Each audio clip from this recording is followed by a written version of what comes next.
everybody, this is Dave with Spinnerack Studios and welcome to the channel. And today I'm doing a comic book cover challenge. Allan over at Comic Collector Geek is having his weekly challenge, and this week it was appropriately to show some covers by John Romita Sr., who of course unfortunately passed away earlier this week.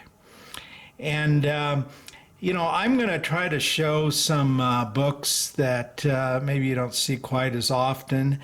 I do a show off and on Wednesday nights over at Graphic Man's channel, a show called Four Color Fossils. And I was on this last Wednesday and I showed a bunch of my early John Romita Spider-Man. So if you're interested in that, rather than showing some of those books over again, I'm just going to try to link that video to my description, and also I'll link Allan's video, because Allan did a really good job in kind of talking about John's career and his importance to Marvel. And so I won't rehash that, and I'll get straight into the books here.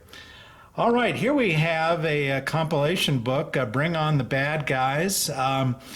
And this is a compilation of stories of, as you can imagine, some of the villains, the big villains in Marvel Comics. But lo and behold, we have a really cool cover here, and big surprise, guess who the cover is by? Yes, the man that we're talking about here, John Romita Sr. Really cool cover, and I really like the way that this cover was also colored. Very different than what you usually see back in this era. Okay, moving on. Maybe you thought that John just did Spider-Man comic books. Well, no, he did some of Marvel's monster and horror books, and here's Giant-Sized Chillers, #1. And this is the introduction of Dracula's daughter, Lilith. And just, great art. I kind of like the background there with the wispy fog, and great drawing. And I do have to throw in a couple Spider-Man ASM covers. And here's John drawing Amazing Spider-Man 119 versus the Hulk. And one thing I want you to look at is this pose of Spider-Man, where he's, kind of like crouched on the wall, kind of like you and I would crouch down on the ground, except of course Spider-Man is vertically crouched. That's kind of a classic pose that I think he brought to Spider-Man. You see this kind of pose quite often.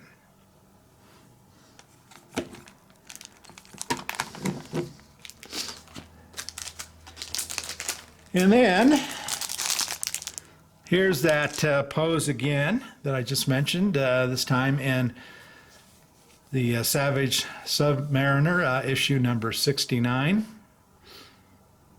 Just a great cover of these two classic characters.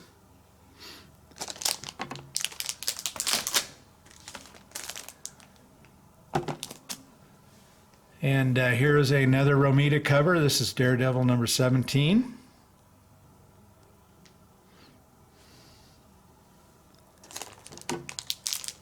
John also worked on some Captain America, and here's a great cover featuring Cap, Falcon, and Spider-Man. Big surprise there.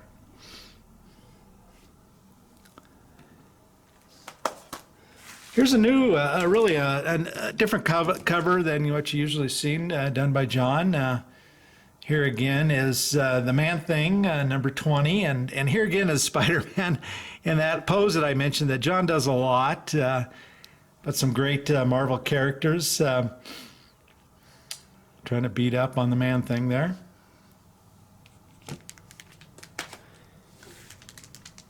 And then I did want to throw in another ASM. Here, of course, is issue number 100, and another classic pose that John liked to put Spider-Man in, where he's, crawling on a wall or a ledge or something like that, typically speaking.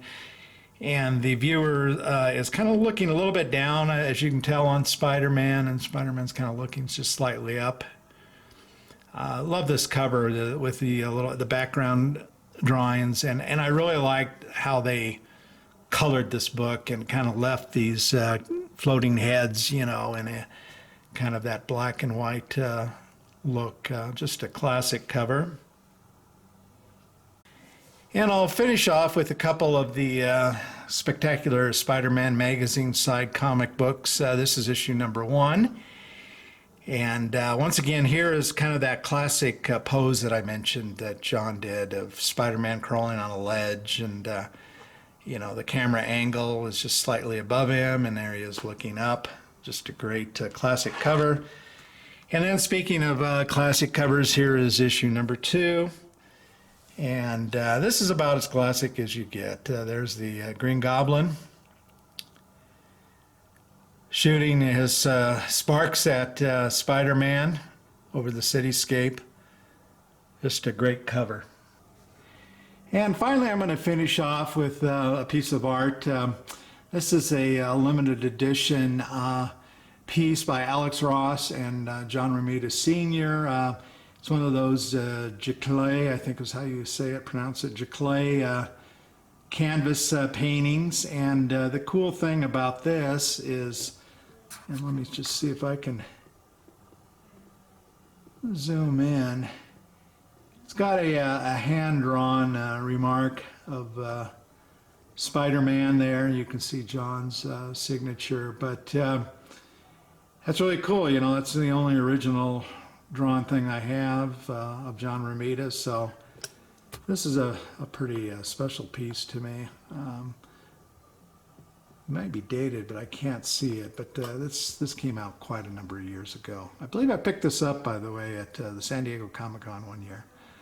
All right, guys. Well, anyway, that's my cover challenge. Allan, thanks for hosting it, and John Romita Sr. is by far my favorite Spider-Man artist, and probably in my top 5 artists of all time. So I've really enjoyed his work over the years, and sad to hear of his passing, but at 93 he did live sounds like a long and good life. Okay, guys, well, take care, and we'll talk to you later.